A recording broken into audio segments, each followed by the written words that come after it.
दो भाई दोनों तबाही, बाबर आजम और रिजवान, मुल्तान सुल्तान और पेशावर जल्मी। मुल्तान सुल्तान तो खैर बहुत अरसे से बाहर है, ठीक है। पीएसएल दोबारा स्टार्ट होगी, उससे पहले से जो है वो बाहर हो गए थे टूर्नामेंट से। लेकिन पेशावर जल्मी, बाबर आजम की टीम भी पीएसएल से बाहर हो गई है। अम, यार आई थिंक दोनों टीम्स ऐसी हैं जिन्होंने कुछ खास शो नहीं किया, ठीक है। ना सिलेक्शन के अंदर, ना मतलब स्क्वाड सिलेक्शन के अंदर, और ना फिर 11 की सिलेक्शन के अंदर ब्लंडर्स किए। थोड़ी सी मतलब मैं ये कहूँगा सेल्फिशनेस दिखाई सिलेक्शन के अंदर। और जब आप सेल्फिशनेस दिखाते हैं, जब आप मेरिट के ऊपर सिलेक्शन नहीं करते, ना स्क्वाड की ना 11 की, क्योंकि आप स्क्वाड की सिलेक्शन तो चलें कर लेते हैं, लेकिन टीम के लिए बेहतर ये होता है कि आप 11 की सिलेक्शन भी कम से कम, मतलब 11 की सिलेक्शन जो है वो तो आप थोड़ी सी बेहतर करें। लेकिन वो भी पेशावर जल्मी नहीं कर सकी। मुल्तान सुल्तान की तो कहानी मैंने आप लोगों को बहुत दफा सुना चुका हुआ हूँ। ना बॉलर सही खिलाए, फैसल अकरम को एक मैच खिलाया और फिर उनको जो है वो बाहर कर दिया। फिर शाहिद अजीज हैं, कितने इतनी बातें उनकी हो रही थी, और सबसे मेरे ख्याल में जो सबसे अच्छा परफॉर्मर था उनका वो वही था, और उसको आकर के 2-3 मैचेस ही सिर्फ मिले। तो आप यहाँ से अंदाजा लगा लें कि मुल्तान सुल्तान के क्या हालात है। फिर ये मतलब ये क्या एक्सपेक्ट कर रहे थे कि ये रिजवान और शाय होप की ओपनिंग पेयर से, फिर कामरान गुलाम, ठीक है, ये इस तरह का इनका मिडल ऑर्डर है। और फिर तैयब ताहिर, अब कामरान गुलाम नहीं खेल रहे, तैयब ताहिर वॉश आउट जो है वो चचा वो खेल रहे थे। तो ये क्या एक्सपेक्ट कर रहे थे, मतलब इससे कभी भी अच्छा आउटकम नहीं आ सकता। तो इनकी तो ना स्क्वाड सिलेक्शन अच्छी थी और ना 11 सिलेक्शन अच्छी थी, तो इस वजह से डिजर्विंगली फिर बॉलर्स के अंदर भी कभी एक बॉलर को खिला रहे हैं, कभी दूसरे बॉलर को खिला रहे हैं, कभी तीसरे बॉलर को खिला रहे हैं। कुछ भी इनका मतलब प्लान था ही नहीं, कोई सेटल्ड प्लान था ही नहीं था। वो तब सेटल प्लान होता ही नहीं है जब आपके पास प्लेयर आपने अच्छे सेलेक्ट ना किए हो, और फिर आपने 11 में भी प्लेयर अच्छे सेलेक्ट ना किए हो। सेम स्टोरी है पेशावर जल्मी की, उतनी बुरी नहीं थी जितनी मुल्तान सुल्तान की, और वो आपको पॉइंट्स टेबल के ऊपर भी दिख रही है। यार पेशावर की मैंने आपको बहुत दफा बताया था। देखिए, मैं बाबर आजम को इस चीज का क्रेडिट देता हूँ कि उन्होंने परफॉर्मेंस नहीं हो रही थी तो वो तीसरे नंबर पे आ गए, ठीक है। तीसरे नंबर पे आके एक उन्होंने 90 प्लस भी स्कोर किया, जिसको बहुत से लोग क्रिटिसाइज कर रहे हैं। मेरे हिसाब से वो उन्होंने बहुत अच्छी इनिंग्स खेली थी, जिसमें उन्होंने मतलब दलेर खेला, मतलब स्पिनर को भी मारने की कोशिश की, फास्ट बॉलर को भी मारने की कोशिश की, और अच्छा खेला उन्होंने। सपोर्ट नहीं थी दूसरी साइड से। देखिए, डेविड वार्नर ने इससे बेहतर इनिंग्स नहीं खेली थी उसी मैच के अंदर, उसी पिच के ऊपर, लेकिन उनको दूसरी साइड से विंस की, खुशदिल की, और भी प्लेयर्स की सपोर्ट थी। नबी ने अच्छा खेला था, लेकिन बाबर आजम के साथ किसी ने, सैम ने थोड़ा बहुत अच्छा खेला, एंड दैट्स अबाउट इट। फिर किसी ने भी अच्छा नहीं खेला, और थोड़ी सी सपोर्ट मिल जाती तो वो मैच पेशावर जीत सकती थी। लेकिन इट इज नॉट अबाउट कि पेशावर जीत जाती और क्वालिफाई कर लेती क्या नाम है प्ले ऑफ्स के लिए। वो डिजर्व ही नहीं करते थे, क्योंकि अब मैं आपको उसकी सिलेक्शन बताता हूँ। इनकी टीम अच्छी थी, लेकिन सबसे पहले बाबर आजम, देखें, लीडर जो होता है ना वो टीम की स्ट्रेंथ को देखता है और फिर सिलेक्शन करता है 11 की, ठीक है। अपनी स्ट्रेंथ को देखता है। अगर बाबर आजम लीडर होते, जो कि मैं हमेशा ये कहता रहा हूँ कि बाबर आजम कभी भी लीडर नहीं है, तो वो ये चीज आइडेंटिफाई करते हैं कि ओवन है, हारिस है, सैम अयूब है, ये सारे प्लेयर हैं जो कि ओपन कर सकते हैं, लेकिन मैं फिर भी सीजन का स्टार्ट कर रहा हूँ ओपन करके। मैंने पाकिस्तान टीम में अब खेलना है तो तीसरे नंबर के ऊपर खेलना है, यही बात है ना। ये मैं आपको पहली वीडियो से समझा रहा हूँ, पहले मैच से इनके समझा रहा हूँ। तो अपने आप को चैलेंज दें तीसरे नंबर पे आके। तो आए तो सही वो तीसरे नंबर पे, आप उसका उसका क्रेडिट उनको दे सकते हैं कि इवेंचुअली उनकी फॉर्म नहीं लगी हुई थी, लेकिन जो लीडर होता है ना वो फॉर्म का वेट नहीं करता, वो कॉम्बिनेशन का वेट करता है। अगर कॉम्बिनेशन सबसे अच्छा खुद तीसरे के नंबर पे खेलने से बन रहा है, तो आपको तीसरे नंबर पे शुरू में ही खेलना चाहिए, ठीक है, शुरू से ही खेलना चाहिए। तो आप लीडर नहीं है, आपने अपनी फॉर्म खराब हुई, आपने आइडेंटिफाई किया और आप तीसरे नंबर के ऊपर आ गए, लेकिन चीजें फिर भी वर्कआउट नहीं की। तो लीडर नहीं है, और मेरे हिसाब से बाबर आजम को ना कैप्टनसी छोड़ देनी चाहिए, चाहे वो पेशावर ज़ल्मी हो। देखिए, एक रियलिटी है, जो आप जितने मर्ज़ी, ये जो आप कराची के कंटेंट क्रिएटर को 2 को फ़ॉलो करते हो, जितना मर्ज़ी घंटा बजाते रहें, लेकिन एक बात रियलिटी है, और ये मैं आपको मतलब विद ऑल ऑनेस्टी बता रहा हूँ, कि शाहिद अफरीदी के बाद अगर एक कोई प्लेयर है जो जहाँ जाता है, कर इवन कराची भी जाता है, तो क्राउड पुल कर लेता है। जहाँ जाता है, जिस मैच के अंदर कोई पिछले मैच में कोई क्राउड नहीं होगा, लेकिन वो होम पे भी नहीं खेल रही होगी पेशावर, लेकिन वो क्राउड ले आता है। तो ये बाबर आजम का है।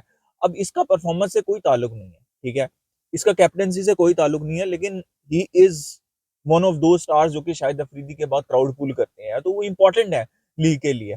तो जो लोग कहते हैं कि बाबर आजम को टी20 क्रिकेट खेलनी नहीं चाहिए, स्पेशली पीएसएल के अंदर, तो मैं उस चीज से एग्री नहीं करता, बिकॉज ये चीजें रिक्वायर्ड है आपको पीएसएल ग्रो करने के लिए। क्योंकि बाबर आजम को आप माइनस करते हैं, बहुत से मैचेस के अंदर क्राउड नहीं आना था, ठीक है। ये बात रियलिटी है। अब पेशावर ज़ल्मी बाहर हुई क्यों है? हरकतों की वजह से। जैसे मैंने आपको ओपनिंग स्लॉट बता दिया, लेकिन जो सबसे ज़्यादा मुझे गुस्सा है, देखिए अब्दुल समद हैं, उनको इन्होंने शुरू के 3-4 मैचेस खिलाया नहीं। किस बेस के ऊपर? वो पाकिस्तान क्रिकेट के अंदर खेल रहे हैं, टीम के अंदर खेल रहे हैं, मिडल ऑर्डर के अंदर, आपने कैसे नहीं उनको शुरू के 4-5 मैचेस में खिलाया? और जब खिलाते हैं तो बहुत ज़्यादा नीचे खिलाते हैं, क्योंकि बहुत से और प्लेयर हैं जो जिन्होंने इन्होंने एडजस्ट किए हुए हैं, फॉरेन प्लेयर्स हैं, वो उनके ऊपर खेलते हैं। लेकिन ये इतना बड़ा ब्लंडर नहीं था। मेरे हिसाब से जो सबसे बड़ा ब्लंडर है ना, वो अगेन कैप्टेंसी है बाबर आज़म की। He is not a spin bowler, मतलब वो एक स्पिन बॉलर को कॉन्फिडेंस नहीं दे सकते। उन्होंने पाकिस्तान टीम में भी स्पिन बॉलर्स को कॉन्फिडेंस नहीं दिया, सिर्फ शादाब को कॉन्फिडेंस दिया, जो कि स्पिन बॉलर ही नहीं है। ठीक है? तो उन्होंने, मुझे आज भी याद है 2022 के वर्ल्ड कप के अंदर पूरा वर्ल्ड कप गुज़र गया, हर बॉलर को मार पड़ रही थी। मैं ये नहीं कह रहा सलमान आगा बहुत अच्छे बॉलर हैं, लेकिन सलमान आगा को उन्होंने ओवर तक नहीं करवाया। और रिजवान ने, बेशक उनकी कैप्टेंसी अभी मुल्तान सुल्तान अच्छा नहीं कर रही, लेकिन साउथ अफ्रीका में उन्होंने सलमान अली आगा से काम ले लिया था। तो काम वो इस इन सिचुएशंस में, वर्स्ट सिचुएशंस में भी नहीं लेते हैं। तो अब आप पेशावर ज़ल्मी का चेक करें, पहले सब इन्होंने स्टार्ट किया सुफियान मुकीम से, भाई उसको 1-2 मैचेस में मार पड़ी।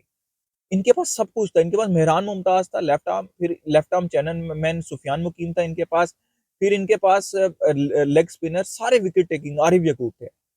इन्होंने क्या किया, सुफियान मुकीम को 1-2 मैच के अंदर जो है वो मार पड़ी, तो इन्होंने आरिफ यकूब को खिलाना शुरू कर दिया। आरिफ यकूब ने 2-3 मैचेस के अंदर परफॉर्म किया, चौथे 5वें मैच में मार पड़ी, उसको फिर बाहर कर दिया। मेहरान मुमताज़ को तो इन्होंने चांस ही नहीं दिया। तो ये इनकी जो किस्सा कहानियाँ चलती रही है, और मैं हमेशा ये कहता हूँ कि आपके पास 3, स्पेशली 2, एक लेग स्पिनर और एक लेफ्ट आर्म चेनमैन, आपके पास 2 विकेट टेकिंग स्पिनर्स हैं, और आप उनको कॉन्फिडेंस, अबे भाई उनको मार पड़ेगी, लेकिन जिस दिन वो चलेंगे वो सिंगल हैंडेडली मैच साइड पे कर देंगे, चाहे कोई भी पिच होगी। लेग स्पिनर और चाइना मैन का स्पेशली यही तो फायदा होता है। लेकिन बाबर आजम कॉन्फिडेंस, वो कंफर्टेबल है अहमद दानियाल को, वो कॉन्फिडेंस है उनका कॉन्फिडेंस है बार बार अली को खिलाने पे, मोहम्मद अली को खिलाने पे। लेकिन उनका कॉन्फिडेंस, मतलब आप कैप्टेंसी की माइंडसेट चेक करें कि उनका कॉन्फिडेंस सुफियान मकीम और आरिफ यकूब को खिलाने पे नहीं था। और मैंने पहली वीडियो से ही कह दिया था कि आप सुफियान मुकीम को नहीं खिलाएंगे तो आप कुछ अच्छा अचीव नहीं करेंगे पीएसएल में, और आप देख लें ये बार हो गया। ठीक है? मैंने इसी तरह की सिमिलर बातें की थी कि अगर आप पाकिस्तान क्रिकेट का नहीं सोचेंगे तो आप कभी भी खुद भी सक्सेसफुल नहीं होंगे। अब जैसे कोयटा पहले नंबर के ऊपर है, लेकिन कोयटा, मैंने पहले मैच के अंदर पावर प्ले में सऊद शकील ने 200 के स्ट्राइक रेट पे और फिनिश किया था। वो टीम मैच जीत भी गई थी कोयटा, लेकिन उन्होंने उस मैच में नहीं 140 के स्ट्राइक रेट से फिनिश किया था। मैंने आपको उस मैच के बाद ही ये बात बोल दी थी कि सऊद शकील को ओपन नहीं करना चाहिए, शोएब मलिक को नहीं खेलना चाहिए, ख्वाजा नाफे और हसन नवाज के होते हुए। अब कोयटा ऊपर इसलिए नहीं जा रही कि सऊद शकील तो अभी भी जलील हो रहा है। मैं बहुत खुश हूँ कि वो हर मैच में आता है, जलील होता है, चला जाता है। बेहतरीन टेस्ट प्लेयर है, अपना ही प्लेयर है। लेकिन जब आप उसी रास्ते पे चल रहे हो जिस रास्ते पे रिजवान और बाबर चल रहे थे, तो आपका भी अंजाम वही होना है जो उन दोनों का हुआ था, जो उन दोनों का हो रहा है। तो ये चीज नहीं समझ लग रही। अब वो चले गए हैं, तो ख्वाजा नाफे आप देखें वो ओपन आए और पहले मैच में उसने 28 बॉलों पे 50 कर दिया। ठीक है? हसन नवाज ने 2 मैचेस सिंगल हैंडेडली जितवा दिए अपने बलबूते के ऊपर, फिर 100 भी मार दी। लेकिन शर्म है कि आती नहीं है। अबे आजा भाई चौथे 5वें नंबर पे। इन्हीं चीजों की वजह से मेरा दिल नहीं करता कि कोयटा जीते, हालांकि मैं हमेशा से कहता हूँ बेस्ट स्क्वाड है कोयटा का, लेकिन सऊद शकील को शर्म ही नहीं आती। इसी तरह बाकी प्लेयर्स को भी शर्म नहीं आती। तो ये सारे मामलात हैं जिसकी वजह से पेशावर और मुल्तान बाहर हुई है। और सऊद शकील को अगर अभी भी अकल नहीं आएगी, अभी भी वो ये नहीं सोचेंगे कि यार ये यंग लड़के जितवा रहे हैं, इनको मैं इनकी पोजीशन भी ऊपर खिलाता हूँ। तो जब आप अपना सोचेंगे तो फिर टीम जो है वो आगे नहीं बढ़ेगी। तो गाइस ये चीज़ चल रही है। कोयटा और कराची जो है वो क्वालीफाई कर चुके हुए हैं, और इस्लामाबाद भी क्वालीफाई कर चुका हुआ है, और लाहौर भी क्वालीफाई कर चुका है। देखिए लाहौर से आपको जितना मर्जी चिढ़ो, जैसे मुझे शाहीन अफरीदी की कैप्टनसी कभी कभार नहीं पसंद आती, मुझे नहीं उनका एटीट्यूड पसंद आता, लेकिन वो, अब मैं नईम के बारे में बोल रहा था ना, आपको कॉन्फिडेंस देना नईम को, वो कर रहा है, वो सपोर्ट दे रहा है फखर जमान को। एक मैच में उसने अच्छी बारी भी खेल दी, तो वो टीम के लिए एटलीस्ट कर रहा है। लेकिन लाहौर का क्रेडिट है कि वो एक मैच में बैठाया, उसको वापस लेके आया, उसको कॉन्फिडेंस दिया और उसको उसके पोजीशन पे खिलाए हैं। फिर इसी तरह वो लेफ्ट अपने बॉलर्स को कॉन्फिडेंस दे रहे हैं। ठीक है? सलमान जो है उसने कितनी अच्छी बॉलिंग की। तो लाहौर की एक अच्छी चीज ये है कि वो अपने जो बॉलर्स हैं, ये बैट्समैन हैं जो इमर्जिंग है, उनको कॉन्फिडेंस देते हैं। इस्लामाबाद ने अनफॉर्चुनेटली कॉन्फिडेंस नहीं दिया। ठीक है? इसी तरह वो तो पेशावर को बना-बनाया वो अली रज़ा मिल गया, वरना इन्होंने भी कॉन्फिडेंस कोई नहीं देना था। ये तो अपने पाकिस्तान के प्लेयर को जो खेल रहे हैं अभी, उनको कॉन्फिडेंस नहीं दे पा रहे। Same is the case with Multan Sultan, अगर आप फैसल अकरम को देख लें, ठीक है? तो आप आकिब जावेद को देख लें, कॉन्फिडेंस ही नहीं दे पा रहे उनको। तो कॉन्फिडेंस आप प्लेयर्स को नहीं देंगे तो क्या पॉजिटिव रिजल्ट कैसे निकल सकता है? और जब तक आप सेल्फिशनेस अपनी अपनी गेम में से खत्म नहीं करेंगे, आप देखें, मैं ये हमेशा से कहता रहा हूँ, चाहे मुल्तान सुल्तान हो, पेशावर हो, क्वेटा हो, कोई भी टीम हो, आपकी टीम इवेंचुअली एंड के ऊपर आपने अपनी पोजीशन दी। अपनी पोजीशन क्या है यार, आपने अपनी पोजीशन के ऊपर खेला और आपसे 500 रन भी बने, आपसे 250 रन बने अपनी पोजीशन के ऊपर खेल के, लेकिन वो टीम के लिए फायदेमंद थे। तो बाकी प्लेयर्स को आप मैक्सिमम पोटेंशियल निकाल के आप एंड पे टाइटल जीत जाए। लोग 500 नहीं रन याद रखेंगे आपके, आपके वो आपको हमेशा याद रखा जाएगा आपकी कैप्टनसी के लिए और आपने टाइटल जीता। ये चीज़ सऊद शकील को समझनी पड़ेगी। बाबर और रिजवान तो बाहर हो गए हैं, वही रह गए हैं ना, उनको समझनी पड़ेगी ये चीज़, ठीक है? इसी तरह शाहीन को भी समझनी पड़ेगी कि भाई आप नहीं हो प्रॉपर, आप आके टुल्ला घुमा सकते हो, लेकिन अगर 40 पे 5 आउट हुए हैं, 50 पे 5 आउट हैं, तो भाई सिकंदर रज़ा से ऊपर मत जाओ, आपका कोई काम नहीं है ऊपर जाने का। तो ये चीज़ जब तक नहीं समझेंगे हमारे प्लेयर्स, तब तक ना वो अपने लिए अच्छा कर रहे हैं, ना टीम के लिए और ना पाकिस्तान के लिए। तो guys that was my opinion. अपना ओपिनियन दें in the comment section. Like कर दिया, सब्सक्राइब कर दिया, मिलते हैं नेक्स्ट वीडियो में। Take care.